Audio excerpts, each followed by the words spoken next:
Assalamualaikum warahmatullahi wabarakatuh. Perkenalkan, nama saya Wahyuni Nurnaningsi. Saya mahasiswi dari program studi pendidikan IPA, jurusan Fisika, Fakultas Matematika dan Ilmu Pengetahuan Alam. Saya berasal dari Universitas Negeri Gorontalo.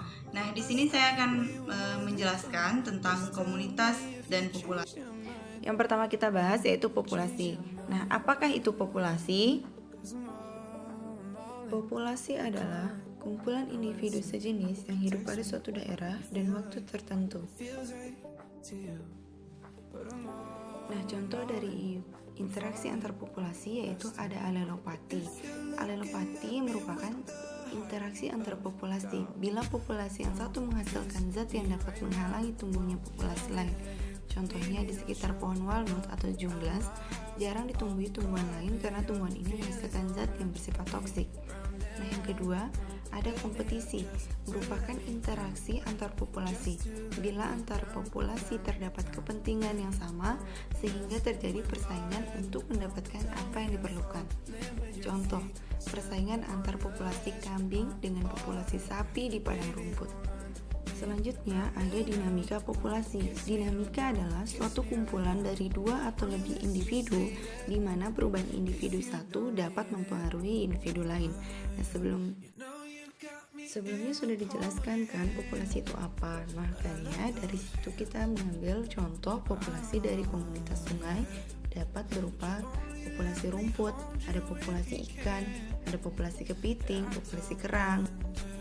Selanjutnya yaitu ada pola penyebaran populasi.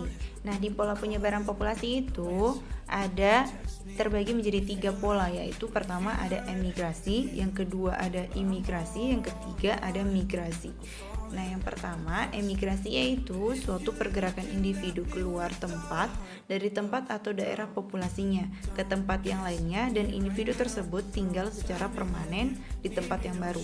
Yang kedua yaitu ada imigrasi, suatu pergerakan individu populasi ke dalam satu tempat populasi dan individu tersebut meninggalkan daerah populasinya, selanjutnya tinggal di tempat yang baru. Yang ketiga ada migrasi, pergerakan dua arah keluar dan masuk populasi atau populasi pergi dan datang secara periodik. Selama kondisi lingkungan tidak menguntungkan, maka individu suatu populasi akan berpindah ke tempat, sedangkan jika sudah menguntungkan akan kembali ke tempat asal. Yang selanjutnya ada struktur populasi. Data struktur umur dari populasi biasanya disajikan dalam bentuk piramida umur. Secara teoritis ada 3 bentuk dasar piramida, yaitu yang pertama ada piramida dengan bentuk dasar luas dengan ciri populasi umur muda besar.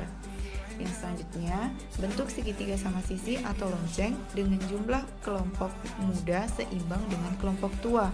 Yang ketiga ada bentuk kendi, memiliki jumlah individu muda lebih kecil dari kelompok dewasa.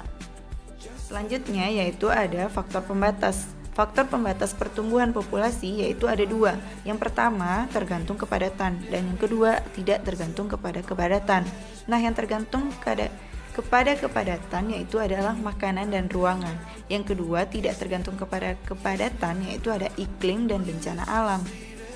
Nah, selanjutnya yaitu komunitas. Yang akan kita bahas yaitu komunitas. Nah, apakah ada yang tahu komunitas itu apa? Sedangkan pengertian dari komunitas itu ialah beberapa kelompok makhluk yang hidup bersama-sama dalam suatu tempat yang bersamaan. Misalnya populasi semut, populasi kutu, dan pohon tempat mereka hidup membentuk suatu masyarakat atau suatu komunitas. Selanjutnya yaitu pembagian komunitas. Nah, macam-macam komunitas terdapat 2. Yang pertama ada komunitas akuatik. Komunitas ini misalnya yang terdapat di laut, di danau, di sungai, di parit atau di kolam. Yang kedua yaitu ada komunitas terestial, yaitu kelompok organisme yang terdapat di pekarangan, di hutan, di padang rumput, di padang pasir dan lain-lain.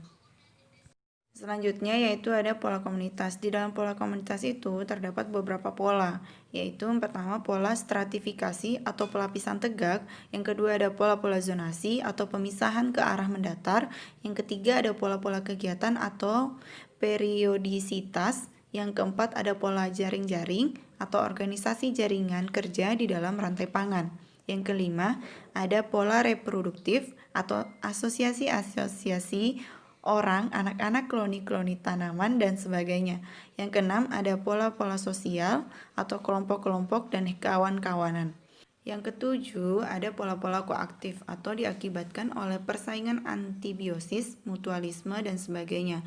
Dan yang terakhir yaitu ada pola-pola stokastik atau diakibatkan oleh tenaga atau kakas acak.